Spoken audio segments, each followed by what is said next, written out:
Good evening, supervisors and members of the public and folks watching on YouTube. Welcome to the September 16th meeting of the Board of Supervisors of Lower Paxton Township. On tonight's agenda, we have an update on the nuisance study that was being done for the compost facility. We have several contract extensions or renewals that the board will be taking action on as they've been discussed at previous meetings. We do have a resolution on the agenda tonight for the approval of the MMOs, which stands for minimum municipal obligation. That's the amount of money that needs to be put into the employees' pension funds. We also have an item on there to appoint a professional engineering company to help with the grant writing for the portable radio purchase. Also, a contract for the Colonial Road corridor traffic signal improvements. And finally, we'll end up with our usual improvement guarantees and payment of bills. The supervisors are all seated and ready for the meeting. Good evening, everybody, and welcome to the Lower Paxton Township Board of Supervisors meeting for Tuesday, September 16th. I'll call the meeting to order at 7:05 p.m. Please stand for the pledge led by Supervisor Thompson.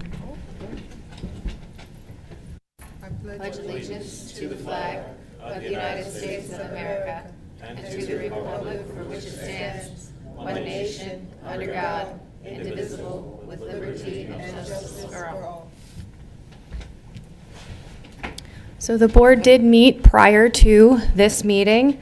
We had our budget workshop for our Public Works Department, as well as an informational meeting to meet our new solicitor, Mr. Hall, who is here from Tucker Arnsberg. So we welcome Mr. Hall. Welcome. Okay, moving on to the approval of the minutes for June 17th, 2025. Do I have a motion to approve those minutes? So moved. Is there a second? Second. Is there any public discussion, any comment, questions, corrections to the meeting minutes? Seeing none, all those in favor say aye. Aye. Any opposed? Motion carries. All right, let's move on to public comment. Is there any member of the public that would like to address the board? We just ask that you'd state your name, your address, limit your remarks to 5 minutes if possible. Please, Mr. Slick.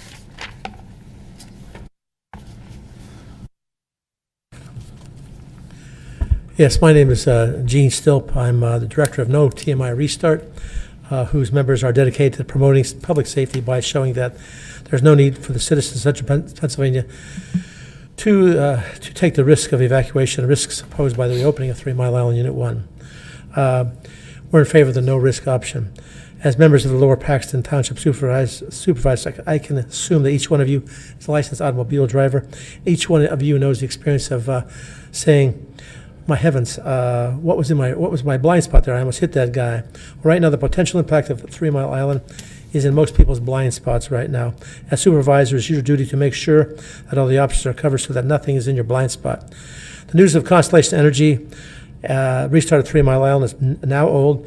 In case you update it, Constellation wants to reopen 3 Mile Island. Unit 1 has already contracted with Microsoft to sell all the power generated to Microsoft's data centers in Northern Virginia.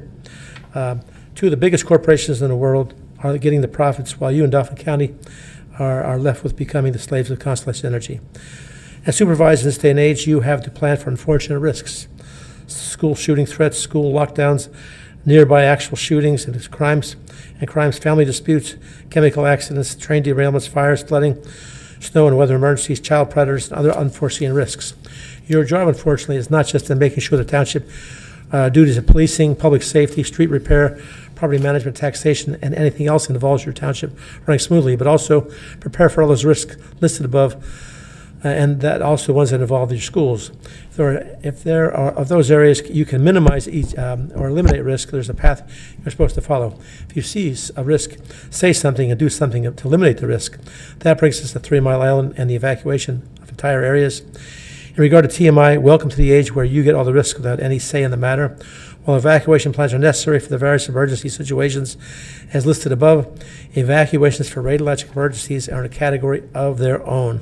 These events can mean evacuating may have a probability of long-term removal and widespread area removal and a possibility of not returning to the area. In other words, the risk is very, very high. The most recent evacuation plan for 3 Mile Island from a few years ago is attached. On page 2, it shows where the tens of thousands of people of your residents are supposed to go. On page 3, it shows where all the thousands of school students in the schools in Central Dauphin School District are supposed to go. The bottom line is that you, as very educated individuals, will see that evacuation planning for mass evacuations required for radiological emergencies is extremely complicated and in the end impossible to conduct in the amount of time that is needed, which means swiftly. Besides the school students and residents evacuating, the employees all across the businesses, the township will be on the roads that will instantly be tied up. Evacuation is impossible. Now add to the equation the evacuation of area hospitals, which is not defined in the attached plan, and add to that evacuation is not planned for high-rises, nursing homes, nursery schools, and many other similar facilities. The bottom line is the best way to limit the risk for the entire population, in your case, the residents, businesses, and school students in your charge, is to eliminate the risk of evacuation. If the 60-year-old plant of 3 Mile Island opens, you have risk. If the plant stays closed, you have no risk. You actually get to choose, but you have to stand up for your rights. The fact is there's no federal, state, or local law that says you have to comply. You have the right to say, wait a minute, what is going on here? What are schools, school boards, students, families, and residents' rights? The total confusion of evacuation transport planning is another. Swift, widespread evacuation is impossible. I'm just talking about radiation exposure, but just the whole interstates and local roads will be completely clogged in no time. The bottom line, you're not required to serve the needs of Constellation and Microsoft. You can eliminate the risk that they want you to shoulder by just saying no to Constellation and Microsoft. It's basically their shareholders versus citizens who live here. In 1985, the power company that served Long Island finished building a nuclear plant named Shoreham. The Long Island counties of Nassau and Suffolk on Long Island definitely could not be evacuated safely and quickly. The plant was ready to start producing power, but never did because the evacuation plans never worked. The people said no. Then again, if you decide to subject your residents to the risk, why shouldn't Constellation pay the township a fee for your cooperation, say $20 million a year? That should take care of your budget deficits, I should say. Constellation and Microsoft are booming companies with tremendous payouts to their shareholders. Why should the shareholders make the money while you hold the bag? That sums it up. The rest is in my statement. But I thank you for reviewing this. By the way, I live in Fishing Creek Valley. I didn't state that at the beginning. But it's not that for or against nuclear power. This is taking the risk of evacuation planning and analyzing them for the benefit of your residents and businesses and school students. Thank you very much. Thank you, Mr. Stilp. Does anyone have any questions for Mr. Stilp? Mr. Alan? Stilp, I have a couple of questions. Fine. By the way, you have a long history of service to the community. I remember the ill-fated pay raise and the big pig, inflatable pig. So yours is not a name that has gone unnoticed in this community. What is it that you want? I mean, this is a great, I've read through it, there's a great document, talks about a lot of different things. What is it that you want us to do? I'd like you to analyze the risk for yourselves. And secondly, the utility says that their evacuation planning, the new one, will be out in December. That's what they stated at meetings. So you have to look at that and analyze it, and then you have to look at what is happening at the federal level. Right now, FEMA has been gutted. FEMA can't handle emergencies, and the NRC, the new safety rules, their new dictates, cut the safety that you should be experiencing down a whole lot. So what I want you to do is analyze whether or not evacuation is possible or impossible. Talk to your public safety directors, talk to the county, talk to people like that, and talking to Have you FEMA. talked to Dauphin County?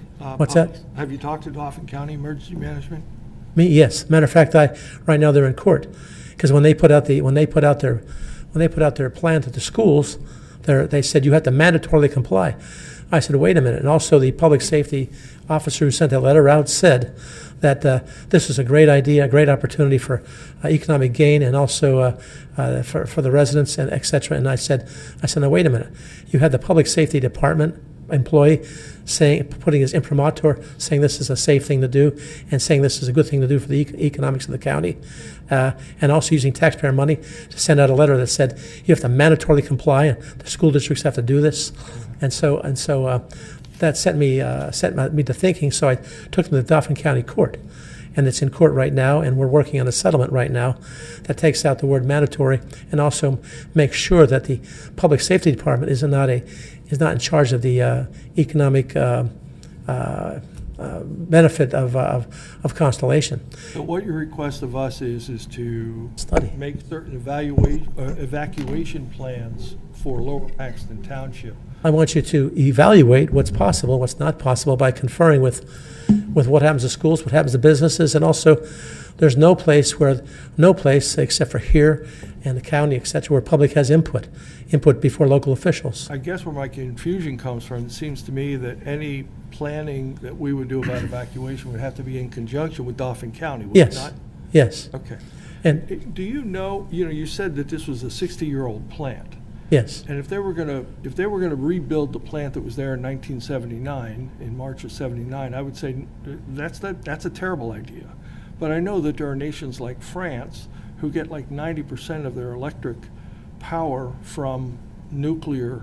I'm not saying this is a good project or a bad project, but technologies have advanced since 1979. Right. And I think the likelihood or the possibility or potential of what they call the nuclear meltdown is less today than it would have been in 79. Is that a correct assumption? I would say no, because you have a fleet of 94 plants or 93 plants out there that are all experiencing age difficulties, and so that'd be something to analyze. The other thing too is we are for the no-risk option. We're not saying that nuclear technology is bad or good. We're saying in regard to this particular area, which has increased in business, increased in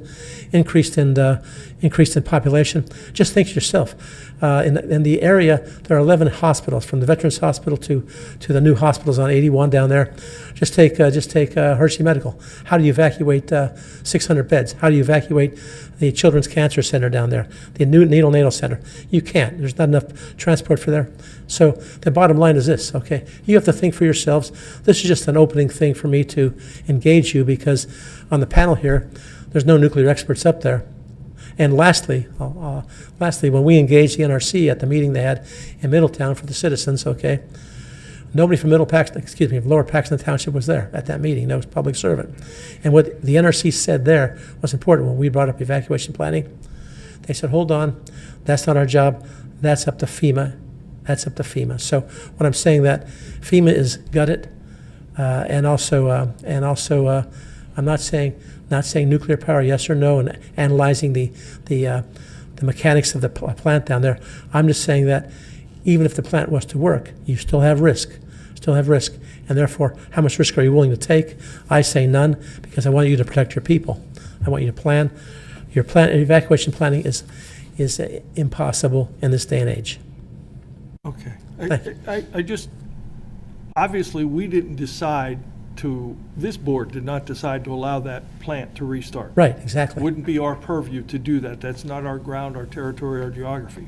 I get how you think we might be able to impact from an evacuation plan. Right.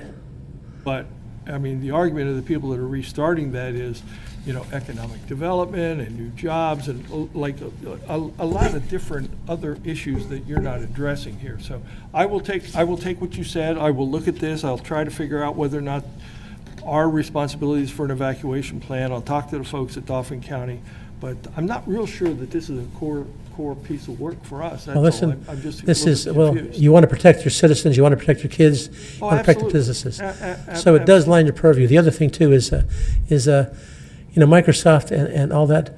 Why shouldn't they? They're putting the ball in your court, and you have to do all this. Why shouldn't you be paid to do this? Why shouldn't your public service workers be paid to do this? Or why shouldn't you, get millions of dollars a year to do this? I tell the county down there when I go to the meetings, hey, you have them over the barrel. Why shouldn't you be paid instead of you're in times of strapped budgets? Okay, the county's strapped budget. So just as out the Hershey, the Hershey School Board, strapped budget there. So what I'm saying is that the last thing too is that you have businesses here take risks every day. Hershey out there. Hershey invested a huge amount of money. Businesses in your township invested a huge amount of money.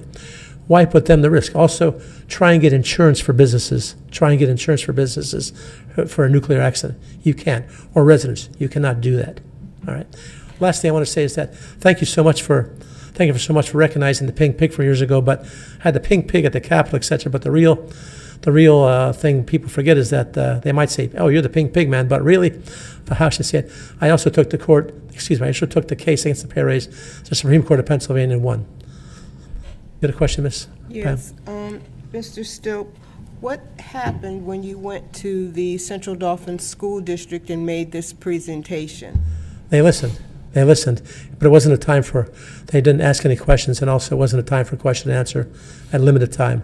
And also today, this is just the first impact today, so I'm sure I'll be back here, and I won't take up much more of your time, and I apologize. I had on here Lower Dauphin, because I'm going to there very soon. But I just changed that by hand. I apologize for the oversight, which I was corrected in the hallway there. When did you talk to Central Dauphin School Board? I talked to them on the last Tuesday night. Thank you. Okay, thank you so much for your time. Mr. Stilp. One last question, Mr. Stope. Yes. What they're doing today, has someone assessed the risk of the current modern installation implementation compared to previous risk of, I mean, it would seem to me that the risk factor would be different with new technology. Has somebody looked at that? I think they're looking at that, and it's coming up short. And you know what? Maybe you want to do a red team exercise. A red team exercise means get somebody who's an expert in here to advise you on what the possibilities of risk are. Okay, what risk are, and what you go through. You know, how do you put people on 83 during construction? How do you put people on 81? If there's a snow day and the traffic's limited for your kids, how do you tell the plant, we'd like you to close down today because we can't evacuate? All these things. I agree that the safety of our residents is of primary importance to this board. Strong on safety, that's what we want to be. It's very important to us. It's among our top priorities. Yes. But I guess what I'm asking is that I'm not sure what the risk is. Not that we shouldn't do this. It may be absolutely right to do. I'm just, I have more questions at this point in time than I have answers, and I'll certainly do some investigation. I thank you for bringing this to the board. Thank you, folks, for your time, and I'm from different townships, so I really appreciate you letting me in. Okay. Thank you, Mr. Thank you very Stilp. much. Is there any other public comment?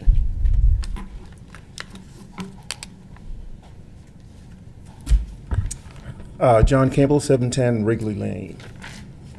So I have a question, and before you answer the question, just want to give some context from my perspective. So the question is, does the township have a conflict of interest disclosure policy, not just for supervisors, but for everybody?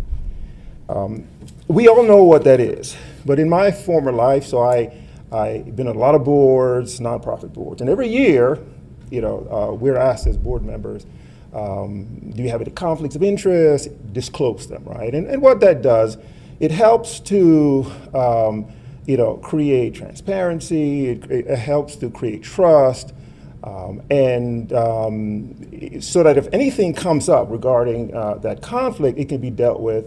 I, as a board member, can recuse myself and so forth. I'm on a couple foundation boards. We disclose again. If a request comes in for funding and I'm connected with the organization, I say I'm conflicted, I recuse myself, and the board goes on. In corporate America, right, as an employee of my firm, I can't be a vendor for my firm as well because those two interests are conflicted. So, we all know what it is, right? So, if effective conflict of interest disclosure is vital to maintaining transparency, accountability, and trust among stakeholders. Organizations should conduct regular assessments to identify potential conflicts early, develop robust disclosure policies that defines clear criteria for disclosure, and verify transparency in communications through clear language and accessible reports. A central conflict of interest register should be maintained to document and monitor conflicts with regular updates provided to stakeholders. Employee education and training are also vital to verify employees' understanding their roles and responsibilities in maintaining transparency and integrity. By following these best practices, organizations can demonstrate their commitment to integrity and credibility. So, there's a process you go through. First of all, you identify what the conflict is, you document the conflict, you inform the stakeholders, you recuse, as necessary, you seek, resolution. What it does, and again, we all know what it is, right? It mitigates any issues. It creates clarity for all of us, and it's great for the stakeholders. It's great for the entity that's involved, so that we can make sure that there is clarity. So I'm just interested, right, as a citizen of Lower Paxton Township, do we have that? Are we asked to disclose if there are any conflict? Not that you can't do business with somebody, but what it does, it just says, yes, there may be a conflict. Here it is. This is how we're dealing with it. It gives all of us a chance to create clarity as far as the environment, that we have. So my question is, do we have a conflict of interest disclosure policy for the township? Are you talking beyond the Public Employee and Official Ethics Act? Are you talking about that law that as public officials we all have to follow when it comes to a conflict of interest, or are you talking about something in addition to that? In addition to that, like do we as a board, as a board or as a township say, look, we want to make sure we have a disclosure policy within our own township so that all employees and others, can have the appropriate training to know what it is and how to treat it and how to, deal with that. So I'm not sure that we have one beyond the Ethics Act, but the Ethics Act is very clear that it applies to all public officials operating in their official capacity. You cannot use the authority of your office or information gained therein for the private pecuniary benefit of you or an immediate family member, and that governs all of us on the board.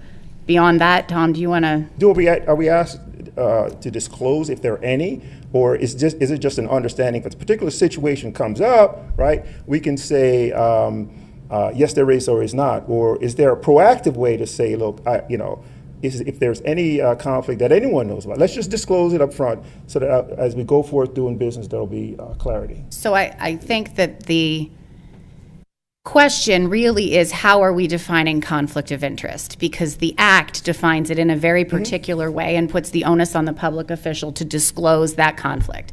There are also provisions in that Act where if more than one board member has a conflict such that it would affect the majority vote on the board, that conflict can be disclosed, but those members can still vote. So that's in the Act itself, and we're all subject to that, and we all have a duty to report if we have a conflict that falls under that specific definition in the Act. Beyond that, I don't think the township has a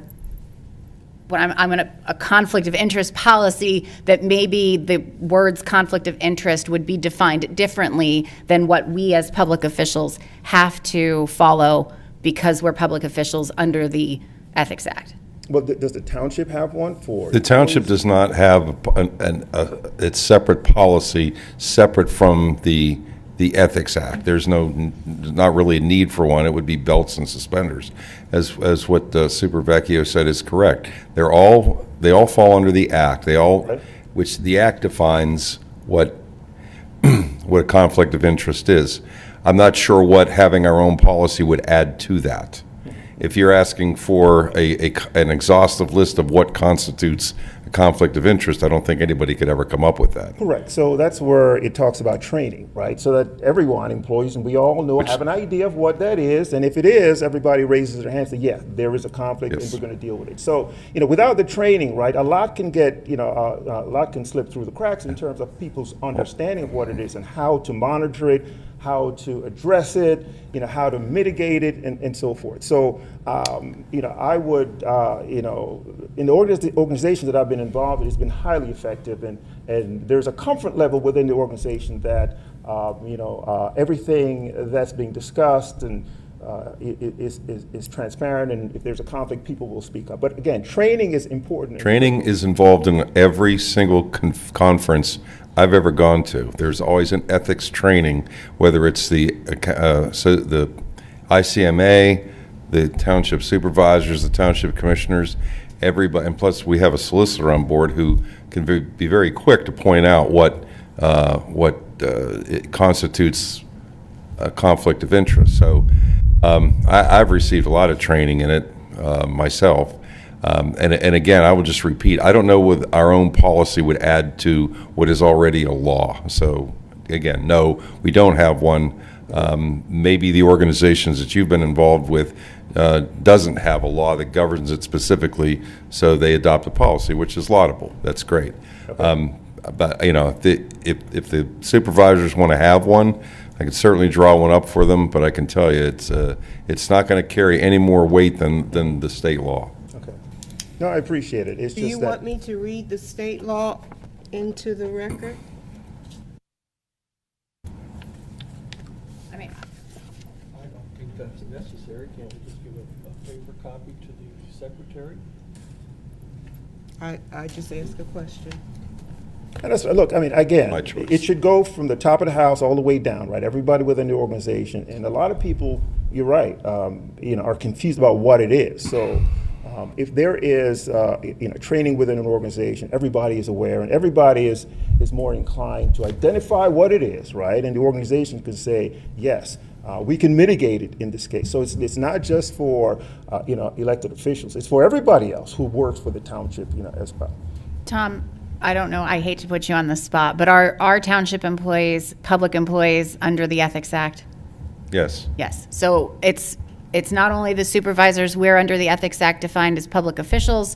Our public employees are subject to the ethics same rules that we are. Are they aware of it? I am sure they are, because if they are subject to the Ethics Act, they have to file a statement of financial interest every year that gets filed with the Ethics Commission. So if they're not doing that, that's something we should probably look into. But I can tell you from my role on this board and my role in my public life, we have all filed a statement of financial interest with the Ethics Commission on a yearly basis. I can speak for myself there. But So again, I would just encourage that it become a part of what everybody thinks about within the township. Yes, you can have a law there, right? But the execution of that is another thing, right? To make sure everybody's aware of it and everybody thinks about it and raises their hand whenever they even perceive that there is any conflict of any kind. Thank you. I will end with, I am a good friend of the executive director of the Ethics Commission for the state, and I will certainly reach out to her and inquire about getting education for our staff. Thank you. Campbell, I Mr. just want to add to that. What Jill said, what Supervisor Vecchio said is absolutely correct. We certainly could do a separate policy, but my concern there is if we weren't very, very specific and had very good legal advice on putting that policy together, we might inadvertently have a policy that wasn't in compliance with the law, and that could lead to confusion that we don't need. So I think the law does cover everybody that you're talking about, but I agree with you. Training is a must. Thank you. Is there any other public comment? Please. Yes, please. My name is David Bercali, and I live at 5036 Utah Avenue. Sir, could you spell that, please, for the secretary? The last name? Last name. Bracale. David. Thank Yes. you.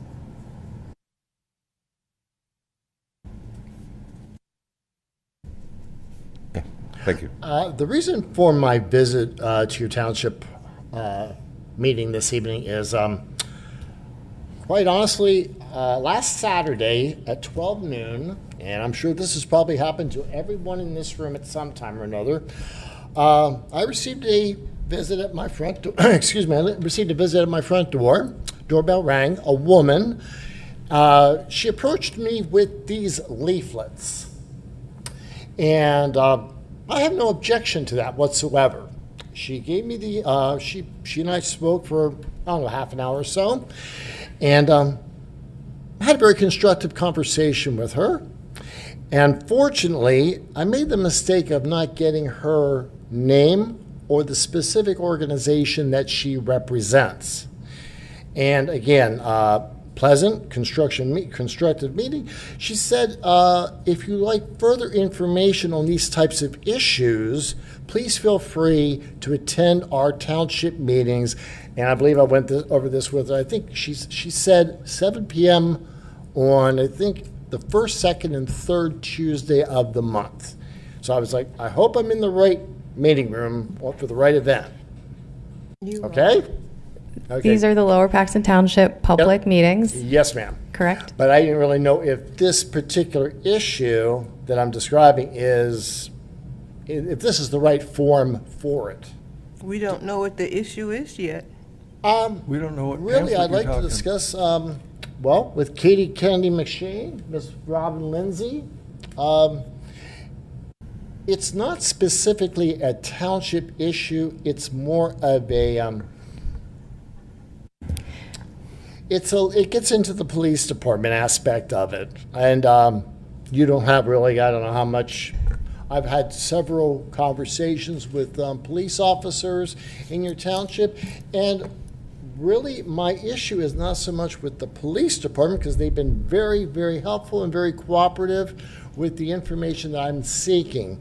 My issue is more, I guess, you're talking about the legal arenas with our, between our magistrate's office and the Dauphin County Court of Common Pleas regarding vehicular accidents and how individuals who cause those accidents are held accountable under Pennsylvania state law. Again, if this is the wrong forum for me to bring this up, I'll be glad to vacate the podium and return to my seat. Madam Chair, if I could, I think your best avenue for a conversation is probably the Dauphin County District Attorney's Office. From Mr. Franchardo. Certainly his office, if there's something about enforcement of the law, that's probably where you'd want to go to start. This is a civil litigation lawsuit. And what I have found is, through having spoken with the Dauphin County Bar Association, the Pennsylvania Bar Association, and every law firm in all of Harrisburg and all of Dauphin County, the circumstances for which I'm involved in this, through no fault of my own, I have reached out to every law firm, and what I'm finding is that because we're talking about property damage reimbursement, and we're not talking about bodily injury. Every time I speak to an attorney on the phone, they say, is this involving bodily injury? And I said, no, sir, it is not. We're talking about property. I'm seeking property damage reimbursement. Can I just Sure. interrupt? What I will say is that this is not The form. the forum. Right. You're probably going to want to seek private legal counsel. I understand you probably already have, maybe perhaps going to, I'm still working on that. right, someone in Cumberland County or York County. If you haven't had success in Dauphin County, I would encourage you to do that. Again, whether you're talking about Cumberland County or York County, sadly, our legal system, unless you are talking about bodily injury, when you talk about into the tens, if not hundreds of thousands of dollars in hospital bills that are facing you, they want nothing to do with you. They want us. Unfortunately, yes. Thank you very much for your comment, but we need to take comments that's related to township matters at this time. Okay, thank you. Thank you. We appreciate it. And we can follow up with you if you need more resources or contact information. Robin Lindsay, 6244 overview. I'm not too sure my door hanger and Katie McShane's door hanger going door to door. I'm not too sure what this has to do with a vehicular civil accident. So is it okay if I ask the resident I'm just curious what my hanger on your door has to do with a vehicular accident. Ms. Lindsay? Yeah. Thank you. Can we discuss this after the meeting? This doesn't really pertain to township business either. If we could. Okay, but I mean, he Please move brought it on. up at public comment, and he brought my name up, and I need to know what's going on, because Okay. this is on television. We'll You know. make sure that's in the record that you're asking for clarification. Okay. Thank you. Is there any other public comment? Mr. Miller? Of course. William Miller, 4311 Crestview. I wasn't going to speak tonight. A couple of things I saw on the agenda, though. I was doing some work over the weekend. I took some photographs along Colonial Road. And I sent them off. I should make a PowerPoint for all of you because it's pretty bad. I just noticed we're going to invest in services with traffic lights. I have called PennDOT repeatedly. I can never get an answer from the center of the road out left or right. What is the right of way? And apparently these do vary a little bit. But, and I talked with Matt, it can't be the white line, because I just checked the Dauphin County parcel viewer. By east, the sidewalk is in terrible disrepair for the young people to walk to school, and it hasn't been plowed one winter for as long as I can remember, from the apartments back down to Orchard.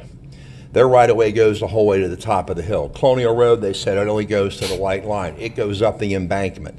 And these are the photographs I'm working on with all these trees and debris. You can't ride a bike there, you get smacked in the face. I took photographs I got out and I took them from the perspective of the person walking. But they just keep saying every time I talk about this, it's never their problem. I took a picture of the water inlet there at Leiter's Lane and Rutherford. I put a straight edge across it. It drops almost 11 inches. It's a hole, it's a pit. You can see the gouges of the undercarriage and some new plastic from somebody's car. There's one in front of the tobacco shop. It's definitely PennDOT. It's on 22, and you can see it had to have been a plow that hit it and bent it in. So, the needs of the many are going to outweigh the needs of the few that's not our problem. It is their problem. A lot of money goes into this, a lot of fuel tax dollars, there's reimbursements. And I'm just saying, what are the people getting for it? As you go down along the Colonial Road corridor, I've used that term for years, every single one of those streets, according to a PennDOT employee who confided in me, is supposed to have a yellow delineator or a white delineator. They're not there. They weren't even put in, from my perspective, when Pensy redid that road. So in the winter, you don't know where to stop, you don't know where to turn, people can't see. There's none on Route 22 where you go north on Lock Willow, around Advance Auto there. Unless you know that ramp is there, it's not there. And that's why people go down and, I got to turn, they stop, they turn, and they slow up traffic. All these are choke points. In regard to Colonial Road, and again, the study's available, it's an 05 study. They were supposed to straighten out Winfield and Valley Road, but it seems I don't know if the traffic lights are going to improve that. You're improving an intersection that was supposed to have been rebuilt. Colonial, Devonshire, Crumbs Mill. There's no dedicated left turn heading east. It stacks up every day. Just the other day, cars were back down to the elementary school again.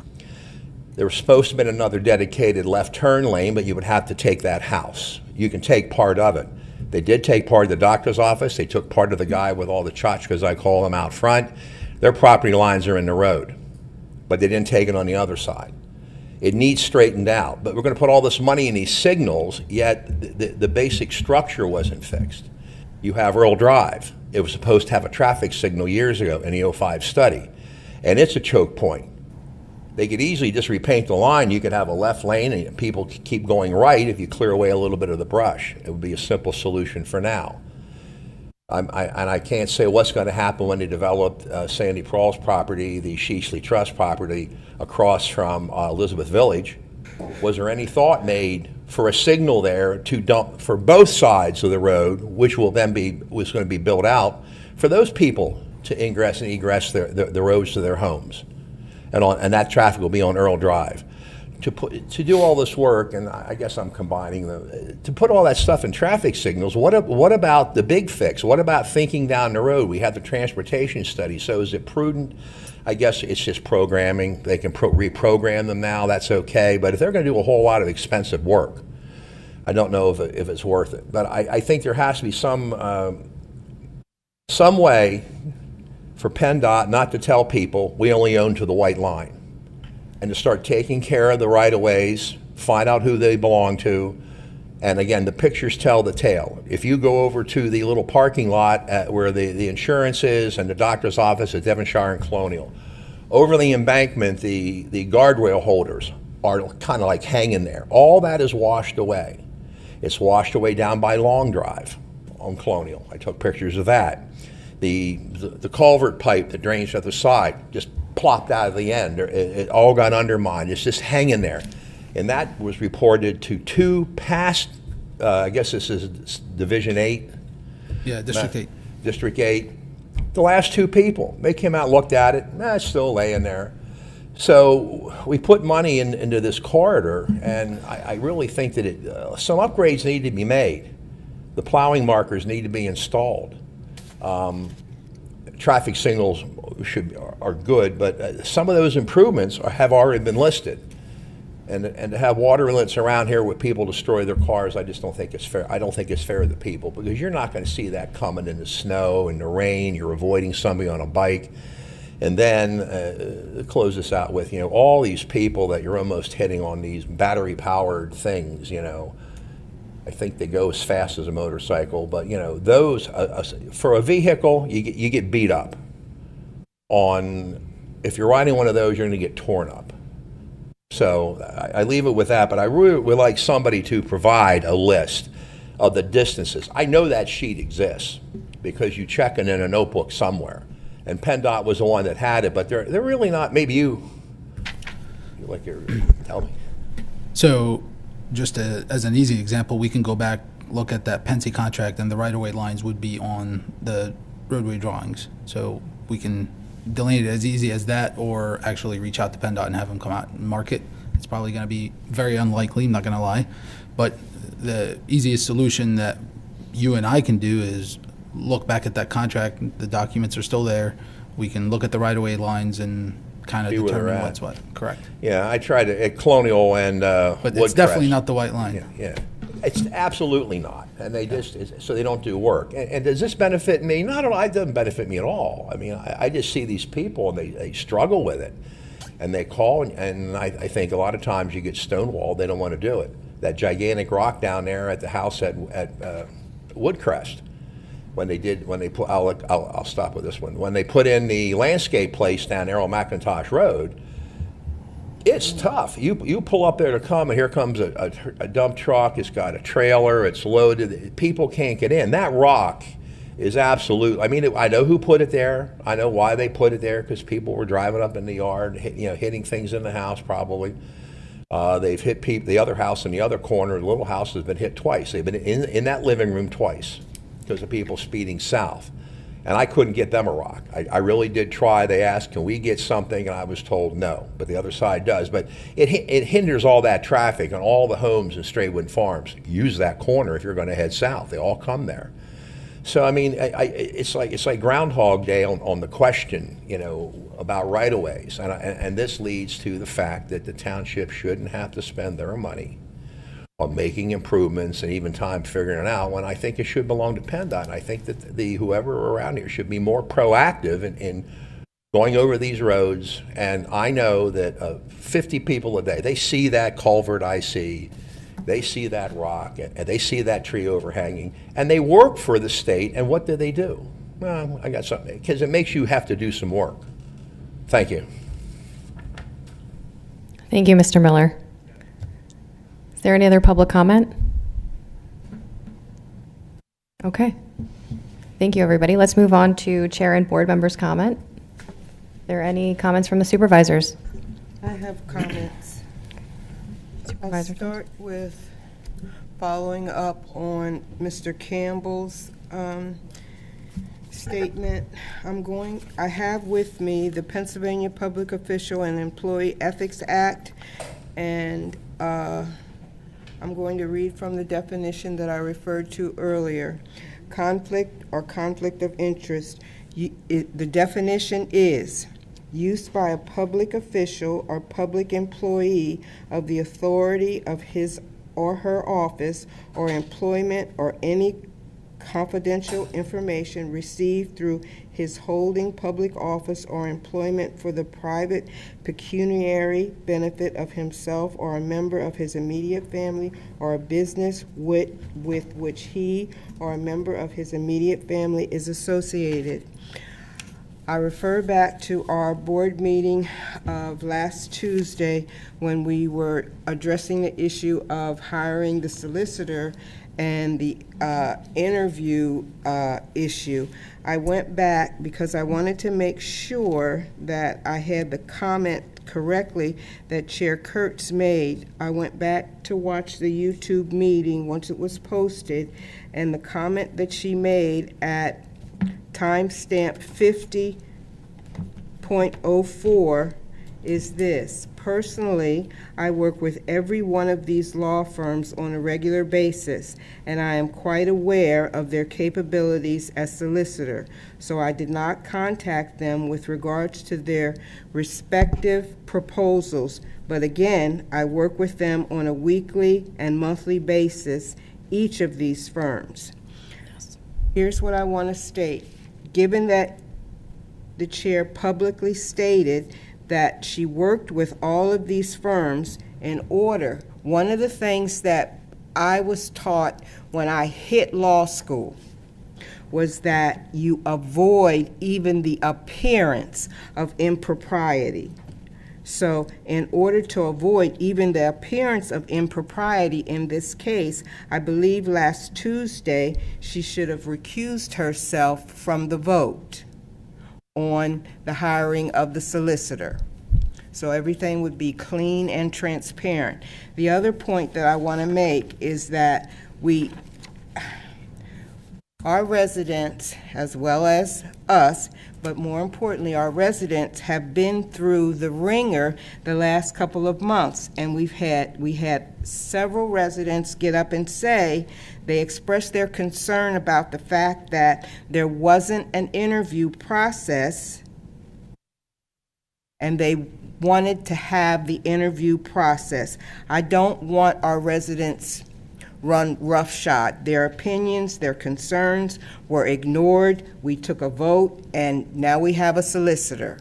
But given what we've been through as a board, as the township, I would hope that we could listen to our residents with more sensitivity instead of ignoring a process that it wouldn't have taken that long. We did it previously with the last solicitor. We interviewed them as we explained, as was explained in this room. So we know how to go through an interview process. And when we don't listen to our residents, it comes back to harm us. And we're dealing with that, the fallout of not listening. So that's all I wanted to get on the record. I think my interaction with all of the law firms who propose to be our solicitor is actually a benefit to this township. I have worked with them. I've worked with them across the aisle in a professional capacity. I have no client relationship with any of these law firms, and I have no pecuniary interest, or either does any of my immediate family members. So if you read the Ethics Act, I do not have a conflict of interest. Thank you, Supervisor Thompson. And our solicitor can chime in as well if he would like to at this point, but I don't want to put you on the spot. We can reserve opinion for this at the next meeting. Sure, I can certainly opine more on the board's obligations under the Ethics Act. What I will say is I personally have never worked either with or opposed to Ms. Kurtz, so I don't know that any conflict of interest would even come close to existing. Thank you. I have worked with Tucker Arnsberg as solicitor in prior transactions, and their firm is quite capable. So I'm happy to have you here. Thank you. Okay, is there any other? I just want to add one thing to this conversation. Conflict of interest first. if we follow that logic, there is no lawyer in Dauphin County that could have voted on that proposal because they've all interacted with one another. Point two, we do live in a representative republic, not a raw democracy. People elect, or currently, the supervisors have been appointed to do the people's business. It's really impossible to have 55,000 people do an interview process for an attorney. I thought that our process was fair, unbiased, and without any kind of conflict of interest. If I was a partner at that firm or employed by that firm or had any other relationship, contractually, business, or any other type with that firm, that would be a conflict. I do not. And furthermore, there would be no solicitor we could appoint because I have worked with all of them that are local to this county. So that's reality. Any other board member comment? I'm just going to add one thing. On the Public Official and Employee Ethics Act, I give training on that act in my professional capacity many times throughout the year. And while Supervisor Thompson read the definition of conflict of interest, and she is correct, the act also defines business with which you're associated. And that definition is any business in which the person or a member of the person's immediate family is a director, officer, owner, or employee, or has a financial interest. Chair Kurtz doesn't have any of those things. So when I was earlier speaking about the colloquial term conflict of interest, or the conflict of interest that we are subject to in the Public Employee and Official Ethics Act, that is the conflict that we are subject to. So I echo Chairman Kurtz's comments that she is not any of those things. And so under the law, she does not have a conflict of interest. Thank you. Anybody else? Any comments? Yes. Go ahead, Supervisor Machine. On to the roundabout business. Just want to let you guys know, and the people watching, that we did have a very productive meeting with PennDOT today. Just to let you guys know that the township will be submitting an official request to PennDOT for an engineering evaluation of the current conditions and truck restrictions that are in place. That would include both SR 39 and Mountain Road. We foresee that there may be some signage upgrades, but you know, all that and the upgrades are expected to be done before the year's over. So more to come. Thank you. Go ahead, Supervisor McCormick. Yesterday morning, 8 full-time career firefighters started their training session, a 4-week training session, to become the first building block of career firefighters in Lower Paxton Township. And I want to tell you how impressed I was with each of those 8 individuals, and how impressed I was with the training that I observed by Deputy Fire Chief Graham, and obviously the oversight of our Public Safety Director, Mr. Kashiba. Excellent job, everyone involved. Thank you. Yeah, I would just like to echo, it was a historic day for the township, and thank you specifically to our prior board, our current board, Director Kashiba, Deputy Fire Chief Graham, and leadership from all of the 3 volunteer fire companies for bringing this to fruition. Okay. All right, moving on to the manager's report. Mr. Verneau. I have nothing this evening. Then we'll move on to old business. And the first item is action item number 7, 7A. It's a public update regarding our composting and landfill operations. Turn this over to you, Mr. Verneau. Oh, sorry, Director Jaroslawski. Go ahead. Evening, ladies and gentlemen, members of the board. I'm going to provide this update. I'm just going to read it verbatim. I'm open to any questions following this here. So this is a public update regarding compost and landfill operations. The purpose of this update is just to give a snapshot on actions that we've taken over the last roughly 6 months to address some of the complaints we've received regarding the compost operations in the landfill. Dear residents, Lower Paxton Township remains committed to maintaining the compost facility and closed landfill in a manner that protects public health ensures environmental safety, and responds directly to community concerns. Over the last 6 months, the township has made substantial improvements to its operations and oversight, both to comply with DEP permit requirements and to address issues raised by residents and complaints and a recent permit appeal. Addressing primary concerns, first up, dust and air quality. The township purchased and is retrofitting a tanker truck for on-site dust suppression, installed a windsock, and set a policy to halt operations when wind speeds exceed 10 knots. Landfill methane probes continue to show no detectable migration, and in partnership with HRG, the township has installed 19 in-home methane detectors with 8 more pending resident action. To provide ongoing safety and reassurance, future replacements will be available at the Public Works Department for a one-for-one swap with proof of residency. Addressing noise. To address concerns about loader and grinder noise, mulch berms have been installed and are being raised to greater heights. Equipment use on Friday has been restricted, reducing activity near residential areas at the end of the work week. Proper maintenance of equipment on site will help to reduce mechanical noise pollution. As for debris and safety, concerns were raised that debris may have been launched from the windrow turner onto private property. While such an occurrence is highly improbable, both the resident and public works personnel reported seeing a small twig land on a resident's property during windrow operations. The incident was thoroughly reviewed and equipment was confirmed to be operating well within the established safe distance. It is possible the twig originated from another source, such as a nearby tree or wildlife. As part of broader safety measures, speed bumps have been installed at the commercial entrance to slow traffic, reducing both dust and potential safety risks. Odor. Effective composting depends on maintaining proper oxygen, moisture, and temperature levels so that the process remains aerobic, which minimizes odor and produces a cleaner, higher quality end product.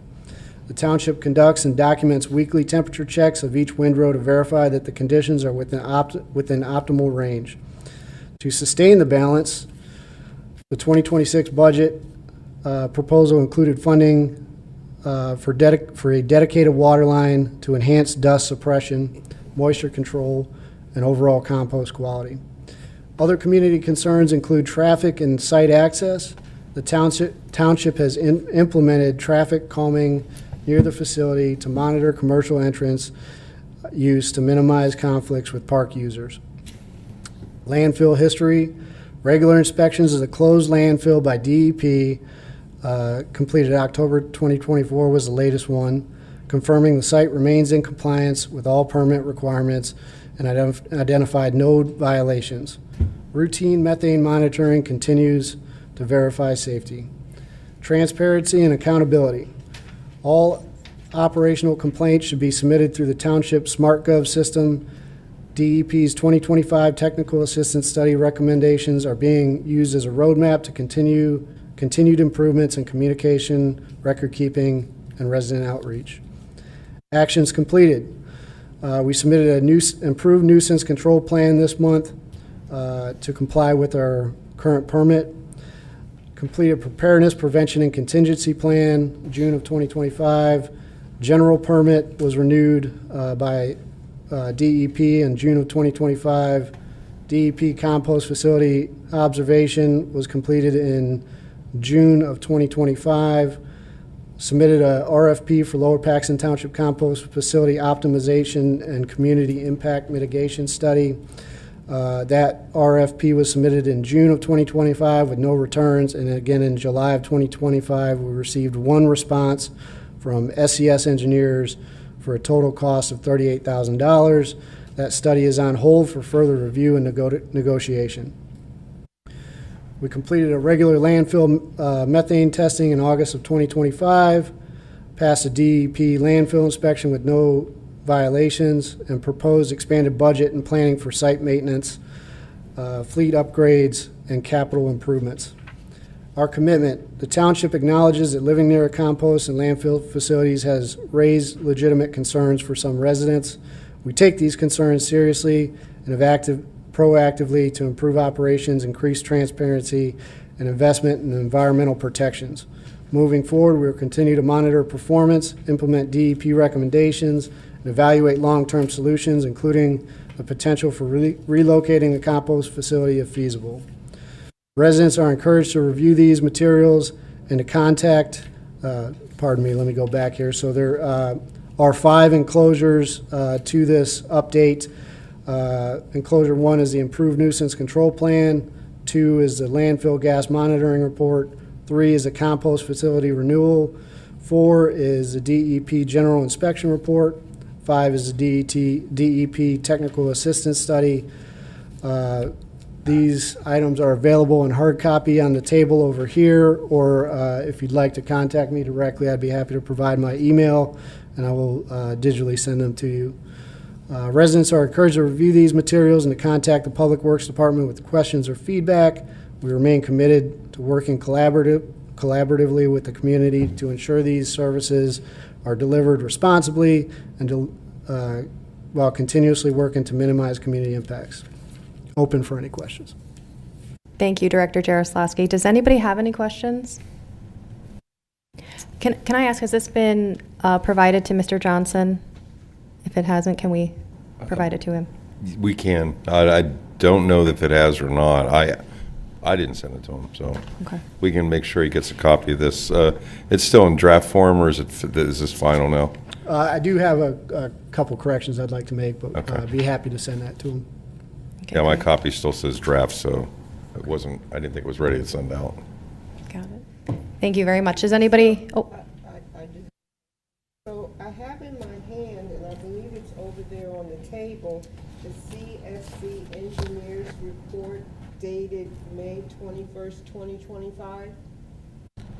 Yes, ma'am. Do you have a copy of that? I do. It's right over here on the table. Okay, so you do have a copy of that. We were never, this was never reviewed with the board when it came. Excuse me, back. Supervisor Thompson, can you please speak into the mic? Some of them. I'm sorry. It's dated May 21st, 2025, and to my knowledge, the board was never given this. We never had a review of this. None of this was ever explained. Can you speak to that? So that was during my onboarding. However, I'd be happy to go through that report with you and some of the findings and recommendations if you'd like. I would appreciate that. Yes, ma'am. Okay. Thank you. thank you. Just one other question, I'm sorry. So this nuisance report that, this Dear Resident letter that you just read from, did you get your information from the Dear Resident letter from this report, from this May 2025 report? Some of the information I did.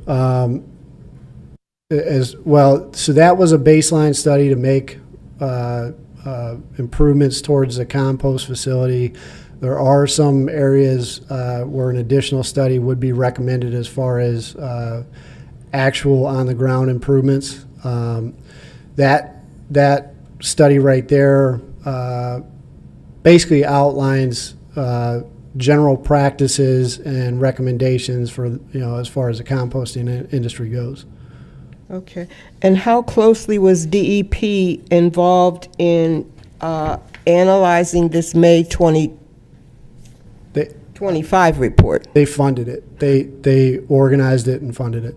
Okay. And I'm recalling what Mr. Gottschall said. Okay. This is the one we were waiting for, and it came out in May, and we're just seeing it in September, and it hasn't been reviewed with us. All right. Thank you. Yes, ma'am. Any other questions on the update? Thank you. Oh, Mr. Miller, do you have something? I could. Can we ask questions on this? Go ahead, since Mr. Jaroslawski's here, please. No, I was just wondering, are we in collaboration with any other neighboring townships to provide a resource like this? In other words, I personally feel we can resolve the issues out here on Conway, and then within that, I still didn't see anything where anything in there. How are you going to get people through there? The people wanted a new walkway, they wanted a new basketball court. There's a lot of other structural things that have to happen before improving the berms and so on and so forth. You want the walkway inside the edge. I would think you want it next to the backyard so those people will feel safer, and getting them down to the new park where I noticed them moving more dirt. So it's a big problem. But going into the future with this phenomenal build out here in Linglestown and some other areas, there are other municipalities that have a whole lot more land. And I know that we have reciprocated with them in taking some of their waste. So the point is, could we not pursue looking at West Hanover? That's where I'm looking to. They have a lot of space, and coming up with maybe a really nice facility to service both of them where there'd be no problems. Although I do feel ours is repairable. It'd be the same distance for me to drive there as it is to drive from there over to Conway. But I mean, I think there's just a little bit more to this. You know, what do you really want at the end? And again, based on the build out and how much yard waste we're going to have, you know, we have to do something that's going to handle all that waste for a long time. This is a marriage on this one. This is going the full route. Thank you. Thank you, Mr. Miller. Yeah. So, just for the purpose of responding, we did engage with West Hanover 2 weeks ago. One for haul out and 2 for expanding. That's outstanding. Okay, thank you. Thank you. Okay, we'll move on. We have a number of agenda items to get through, so we'll move on to 7B, which is an action to approve a contract with Zelenkowski Axelrod to extend services for serving as our auditor. We did discuss this last week at our workshop meeting, and this will be for the 2025 audit and 2026 audit. So I would like to ask for a motion to approve the contract. So moved. Is there a second? A second. Is there any question, public discussion? Okay, seeing none, all those in favor say aye. Aye. Aye. Any opposed? The motion carries. Item 7C, action to approve a renewal agreement with South Central EMS. We also discussed this last week at our workshop meeting. It's to extend services throughout 2027. There are no changes to this agreement or increases in the cost. May I have a motion? So moved. Is there a second? Second. Any public comment, discussion? Seeing none, all those in favor say aye. Aye. Any opposed? Motion carries. Item 7D, discussion and action to adopt Resolution 2508, authorizing the chairperson to sign the winter maintenance services agreement. We also discussed this last week as well. There are no changes to this agreement. This is in regard to the roads that the township will maintain that are state roads. May I have, Mr. Verneau? Nope, just looking to see who's making the motions. Okay. Yeah, so moved. John? Supervisor Najim, I'm sorry, made the motion. Is there a second? Second. Any public comment or discussion? Okay. All those in favor say aye. Aye. Any opposed? Motion carries. Action item 7E, this is an action item to adopt Resolution 2025-09, amending and restating Resolution 2507, which is the right to know policy for municipal public records. We did not discuss this last week, but it looks like this is a resolution to identify changes to the officers. Mr. Verneau, is there any other update? It's just simply a resolution to add Shelley Smith as a right to know officer. And that would be to replace Jack Scherzer, whose contract is up at the end of the month. Thank you, Mr. Verneau. May I have a motion? So moved. Is there a second? I second. Okay, is there any public discussion or comment on this action item? Okay, all those in favor say aye. Aye. Aye. Any opposed? Motion carries. Action item 7F, to approve amendment number 1 to the contract for professional services with Mullen Lonergan Associates, Inc. And this is for our CDBG. Yes, this is for our CDBG consultant. And the purpose of this, our agreement with M&L, Was originally procured for 2-year term and is set to expire on October 31st of 2025. In order to continue receiving services beyond that date, such as the preparation of the 2026 annual action plan and many others, we will need to either amend the existing contract. And HUD typically recognizes a 3 to a 5-year procurement cycle, so extending the current agreement for 1 additional year would keep that within range. Staff's recommendation is to move forward with the 1-year extension, which would allow continuity of services while positioning us to revisit the procurement in 2026. Thank you. Yep. There are a lot of federal requirements with the CDBG grant program, so I think this is a prudent move. May I have a motion to approve amendment number 1 to the contract? I just have a question.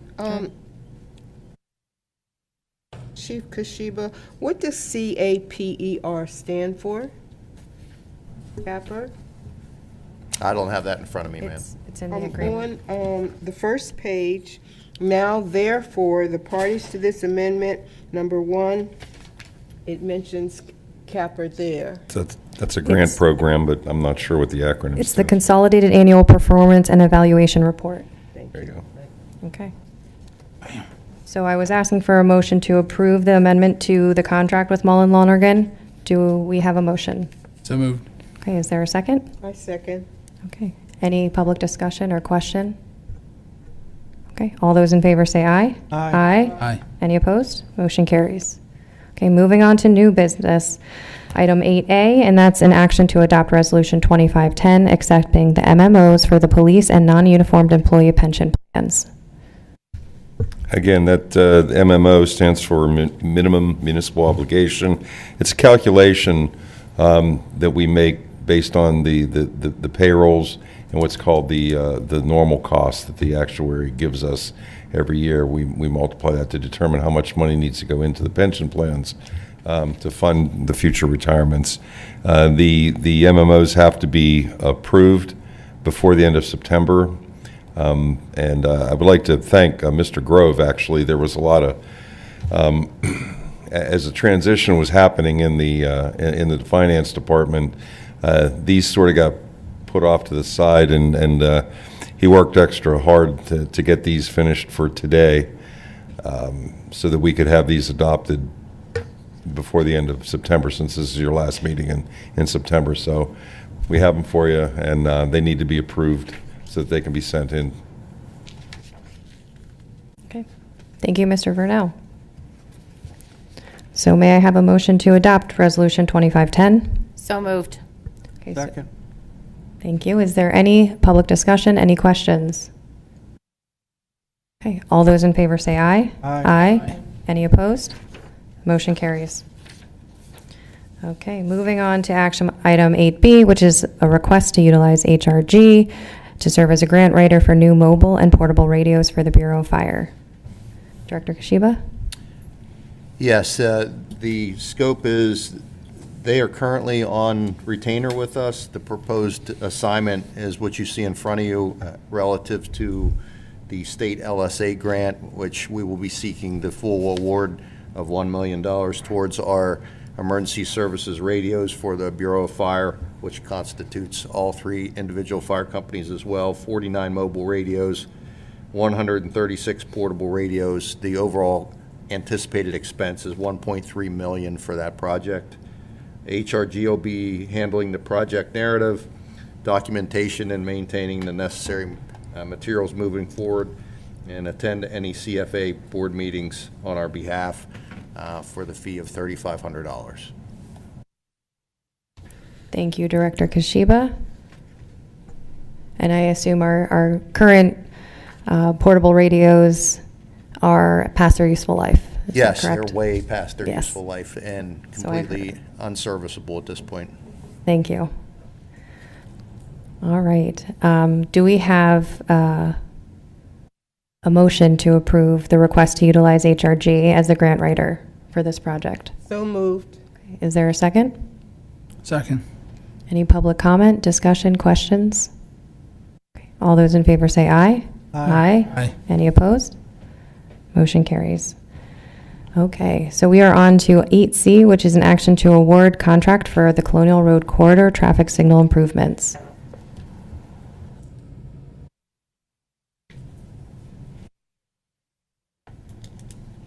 Do you want to? Director Jaroslawski, thank you. Okay, so this is going to improve the signal that's on the western side of the Colonial Park Mall. That signal's been on max recall. The roads will get repaved at that specific intersection, and the signal will be improved with cameras and radar detection in lieu of detection strips in the road. So final hang-up for this was the easement, which had to be approved by the owners of the mall there, and they approved it, and we're ready to move on with this project. Thank you. So I have a question. It's actually $500,000 for that one light at that intersection. That's, yeah, I'm rounding up, but $500,000. Yes, ma'am. For that one light. Yes, ma'am. That includes the whole intersection. It includes the whole intersection, pavement, curbs, cameras, the signal cabinets, which we talked about, will be the latest and greatest signal cabinets. They'll have the backup batteries. It's an all-inclusive upgrade to that light. So could we pretty much anticipate that it's going to be about at least $500,000 for Colonial Road and Jonestown Road? That would likely be a safe assumption. So a large part of this is a mobilization fee for the contractors to come out and. It all depends on the scope of work too. Yeah. If you look in the packet, there's the bid items that were contracted. So aside from the traffic light, it's in the packet. Maybe on that last sheet, I don't know if I can see. Those are the bid items, correct? Mm-hmm. Yes. So that $490,000 includes all this work. It is what it is. It's a low bid. This is the low bid. Correct. How many bidders did we have? One. It's in the packet as well. Unfortunately, I would like to see more, because competitive is always nice. But yeah, I actually looked at the bid and there was multiple people that downloaded the plans, and I was just surprised there was only one bidder. Yeah. It happens. It's considered a small scale project, and sometimes getting the larger contractors to mobilize for something like that can be challenging. That is correct. Yeah. That's right. Okay, just one other question. We know that we need to do Jonestown Road, 22, and Colonial Road, and I can't remember what the status is of Lingelstown Road and Colonial Road in terms of the singles. Do they need as much updating as the one that you're starting with? Well, they will. A lot of those are corridor projects, so they will be more comprehensive with a lot of those updates. And as we roll over the next couple months, we're really trying to close the gap on the scope of some of those things. And as we apply for grants, get grants approved, we're going to know a lot more about what we can include in those projects as well. I guess I was just wonder why we didn't do all of them going straight down that Colonial Road. I can get you an answer on that. I wasn't involved with the initiation of the project, but I can do a deep dive on the history for you. I appreciate it. That's a fair question. Thank you, Director Jaroslawski. All right, may I have a motion to award the contract for the Colonial Road Corridor traffic signal improvements to Her Signal and Lighting? So moved. So moved. Oh, sorry, second. Okay. Any public comment, discussion? Go ahead, Mr. Miller. Very quickly. Just historically, I'm getting a little rusty. That 2005 study was a 500-page document. But as I recall, one of the points that was recommended by PennDOT was that's an acute angle there at the lobster place. And I know I can't, I've seen plenty of hang-ups there. People come around, they cut it. It's a choke point. It's one of the many choke points. And I just wanted you to know that was one of the things that has been forgotten over time. And as with Colonial Road, with the other things I mentioned and realigning a couple of the intersections and getting in the lanes they need, the traffic study pointed out, the regional traffic study, that a lot of these things are needed. So before you start throwing in more traffic lights and, you have to put in all the infrastructure under the road to, get all your ducks lined up in a row and sit back and look at it. And this is what we need. Again, this is what we want at the end. So what do we need to get there? So I think the money would be better spent and saved if we'll fix this light or fix that light and just fix them all at one time eventually down the road. I see where it's going. That's usually how it does go, but I thought you should know the history. That road has a lot of things that were supposed to be done to it, and they just were never followed up on. And I really, politically, financially, I don't know the whole deal. Maybe see all the above on those. Thank you. Right. Thank you. Thank you, Mr. Miller. Okay, we have a properly made motion and a second. Any other public comment question? Okay. Seeing none, all those in favor say aye. Aye. Aye. Any opposed? Motion carries. All right, moving on to item number 9, with this, it's subdivision and land development, and 9A is improvement guarantees. Supervisor Thompson?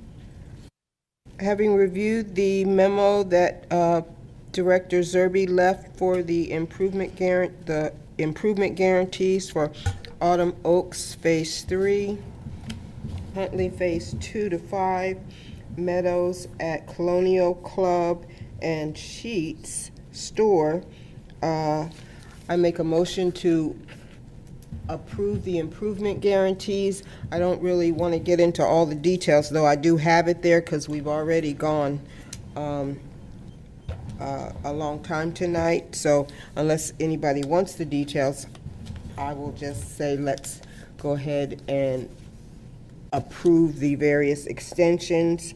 And we've got two out of the 5 which are being released. So we have 3 extensions and also a reduction. So I need a second. Okay, motion Improvement made by guarantees. Supervisor Thompson. Is there a second? Second. Public comment or discussion? I just want to note, Supervisor Thompson, I think you missed the 2321 Forest Lane. We're including all of them in this approval, right? 2321 Forest Lane Great. is also included and it's being released. Thank you. Any other comment or question? Okay, we have a properly made motion and a second. All those in favor say aye. Aye. Any Aye. opposed? Motion carries. And we'll move on to item number 10, which is the payment of bills for Lower Paxton Township and Lower Paxton Township Authority. Supervisor Thompson. Having reviewed the 3 check registers, I make a motion to pay the bills. Second. Any public comment or discussion on the payment of the bills? Seeing none, all those in favor say aye. Aye. Aye. Any opposed? Motion carries. Moving on. Chairwoman Kurtz, I do have one issue, a bill to bring up to your attention, the board's attention tonight. Sure. We did received a bill which apparently was held up for some reason. The date on the bill, let me find it here. This was for, the payment was to the State Workers Insurance Fund, commonly known as SWIFT, for firefighters' workers' comp insurance, essentially. The bill was dated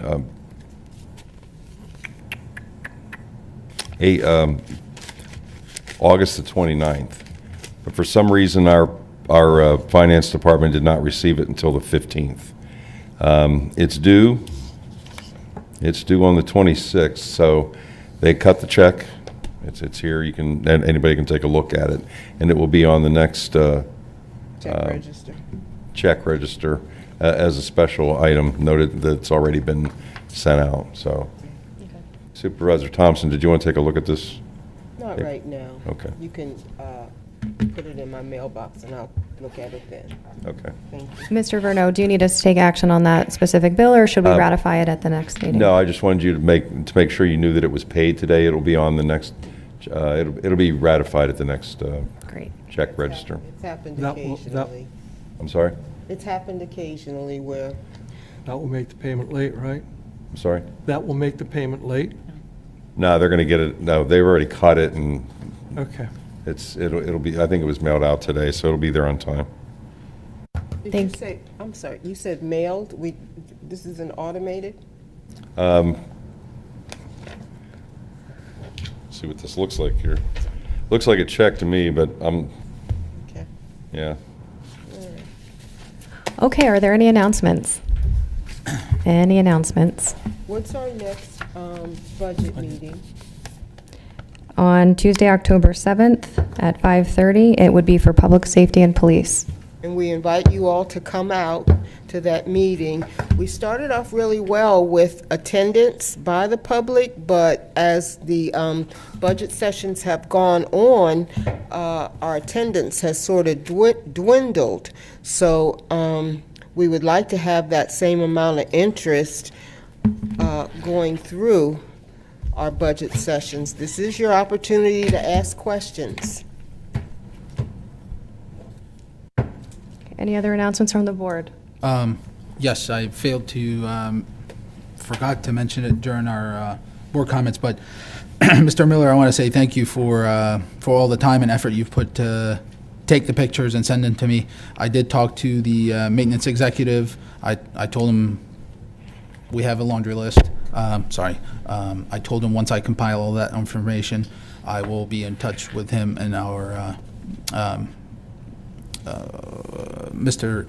with Director Jaroslawski to kind of coordinate work. So I appreciate. Altogether, it's quite revealing. Yes. So. It's a lot to swallow. Yeah. But it simply needs done. That's all. Okay. So yeah, I appreciate it. Thank you. All right, I will ask for a motion to adjourn. Ma'am, I'd like to make a public announcement, please. Briefly, please. Very quick. I'd like to make a public apology to all you members of this board for previous comments I made regarding the legal issues, the lawsuit I'm involved in.